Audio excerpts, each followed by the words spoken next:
ते हैं श्री शिव गीता का अध्याय 2।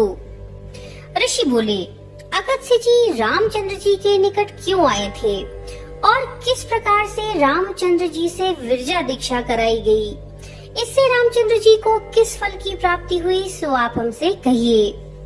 सूची बोले, जिस समय जनक कुमारी सीता को रावण ने हर लिया था, तब रामचंद्र जी ने वियोग के कारण बहुत विलाप किया। निंद्रा, देहाभिमान और भोजन का त्याग कर रात दिन शोक करते हुए भाई सहित रामचंद्र जी ने प्राण त्याग करने की इच्छा की। अगस्त्य जी यह बात जानकर श्री रामचंद्र जी के समीप आए और मुनि ने श्री रामचंद्र जी को संसार की असारता समझाई। अगस्त्य जी बोले, हे राजेंद्र, यह क्या विषाद करते हो? स्त्री किसकी, इसका विचार तो करो। पृथ्वी, आप, तेज, वायु और आकाश, इन 5 महाभूतों का बना हुआ यह देह जड़ है, इसको ज्ञान नहीं होता। वह आत्मा तो निर्लेप, सर्वत्र परिपूर्ण सच्चिदानंद स्वरूप है। आत्मा न कभी उत्पन्न होती, न मरती, दुख भोगती है। जिस प्रकार यह सूर्य संपूर्ण संसार के चक्षु रूप से स्थित है और चक्षुओं के दोष से कभी लिप्त नहीं होता, इसी प्रकार संपूर्ण भूतों का आत्मा भी दुख में लिप्त नहीं होता और यह देह भी मल का पिंड तथा जड़ है। यह जीव कला रहित होने से जड़ है। यह काष्ठ अग्नि के संयोग से भस्म हो जाता है। सियार आदि इसको खा जाते हैं तो भी नहीं जानता कि उसके वियोग में क्या दुख होता है। जिसका सुवर्ण के समान गौरवर्ण अथवा दूर्वा दल के समान श्याम रूप है।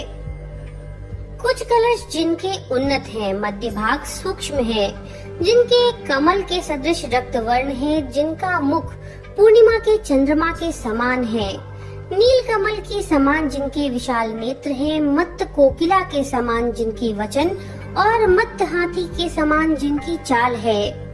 ऐसी स्त्री कामदेव की बाण के समान कटाक्षों से मेरे ऊपर कृपा करती है। इस प्रकार से जो मूर्ख मानता है वही काम का शिष्य है।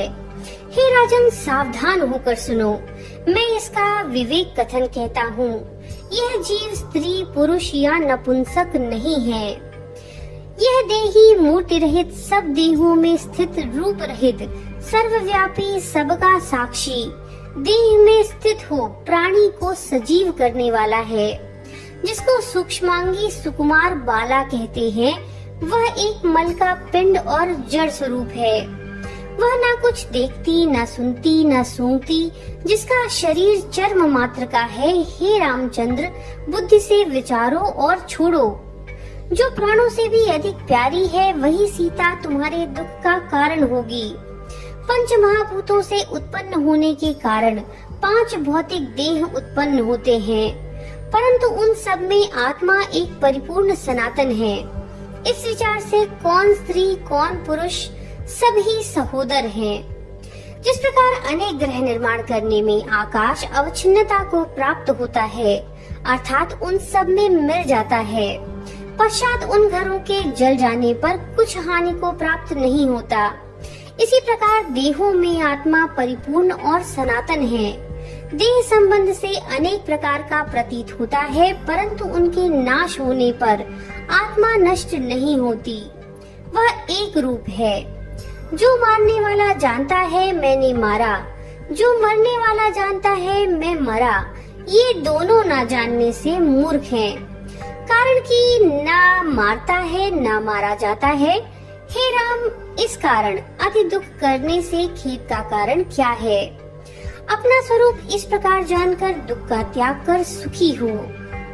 श्री रामचंद्र जी बोले, हे मुने, जब देह को भी दुख नहीं होता तो परमात्मा को भी दुख नहीं होता, तो सीता के वियोग की अग्नि मुझे कैसे भस्म करती है? जो वस्तु सदा अनुभव करी जाती है, आप कह रहे हो कि वह नहीं है। हे मुनिश्रेष्ठ, फिर इस बात में मुझे कैसे विश्वास हो? जब सुख दुख को भोगता जीव नहीं है तो कौन भोगता है? जिसके द्वारा प्राणी दुखी होता है, सुख दुख का भोगता कौन है, कहिए। अगस्त्य जी बोले, शिव जी की माया कठिनता से जानने योग्य है, जिसने पूरे जगत को मोह रखा है। उस माया को तो प्रकृति जानो और माया वाला महेश्वर को जानो। उसी के अवयव रूप जीवों से संपूर्ण जगत व्याप्त है। वह महेश्वर सत्य स्वरूप, ज्ञान स्वरूप, अनंत और सर्वव्यापी है। उसी का वंश जीवलोक में सब प्राणियों के हृदय में स्थित हुआ है। जिस प्रकार से काष्ठ के योग से अग्नि में स्फुलिंग उठते हैं, इसी प्रकार जीव भी ऐसा परमात्मा से होता है। यह ईश्वरांश जीव अनादिकाल से कर्म बंधन पाश में बंधे हैं। यह अनादि वासनाओं से युक्त और क्षेत्रज्ञ कहलाते हैं। मन, बुद्धि, चित्त, अहंकार, ये चारों अंतःकरण के ही भेद हैं। इस अंतःकरण चतुष्टय में क्षेत्रज्ञों का प्रतिबिंब पड़ता है। वही जीवपन को प्राप्त होकर कर्म फल के भोक्ता हुए हैं। वही जीव कर्म भोगने के स्थान देहों को प्राप्त होकर विषय सेवन करने से सुख व दुख भोग करते हैं। स्थावर जंगम के भेद से दो प्रकार का शरीर कहा जाता है। वृक्ष, लता, गुल्म यह स्थावर सूक्ष्म देह कहलाते हैं, और अंडज, पक्षी, सर्प इत्यादि स्वेदज, कृम, मिष्कादि, जरायुज, मनुष्य, गौ आदि यह जंगम शरीर कहलाता है। कितने एक प्राणी शरीरधार के निमित्त कर्मानुसार योनियों में प्रवेश करते हैं और दूसरे वृक्षों का आश्रय करते हैं। जब यह जीव विषयों में लिप्त होता है, तब मैं सुखी हूँ, दुखी हूँ ऐसा मानता है। यद्यपि यह निर्लेप ज्योति स्वरूप है, परंतु शिव जी की माया से मोहित होकर के सुख दुख का अभिमानी होता है। काम, क्रोध, लोभ, मद, मात्सर्य और मोह ये 6 महाशत्रु अहंकार से उत्पन्न होते हैं। यह अहंकार स्वप्न और जागृत अवस्था में जीव को दुख देता है और सुषुप्ति में सूक्ष्म रूप के होने और अहंकार के अभाव से यह जीव शंकरता अर्थात आनंद रूप को प्राप्त होता है।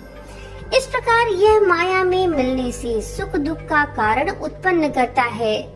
जिस प्रकार सूर्य की किरणों में पड़ने से सीपी में चांदी भासती है, इसी प्रकार शिव स्वरूप में माया से विश्व दिखता है। इस कारण तत्व ज्ञान से तो कोई भी दुख भागी नहीं होता। इससे हे राम, तुम दुखों का त्याग वृथा क्यों दुखी होते हो? श्री रामचंद्र जी बोले, हे मुनिराज, जो आपने मेरे सन्मुख कहा ये सब सत्य है, तथापि भयंकर प्रारब्ध दैव का दुख मुझे नहीं छोड़ता। जिस प्रकार मद्य प्राणी को मत्त कर देता है, इसी प्रकार अज्ञानहीन तत्व ज्ञान युक्त ब्राह्मण भी प्रारब्ध कर्म नहीं छोड़ता।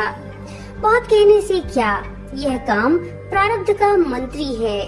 ये मुझको दिन रात पीड़ा देता है और इसी प्रकार से अहंकार भी दुख देता है। जीव अत्यंत पीड़ित होकर स्थूल देह को त्याग करता है। इस कारण हे ब्राह्मण, मेरे जीवन के निमित्त उपाय कीजिए।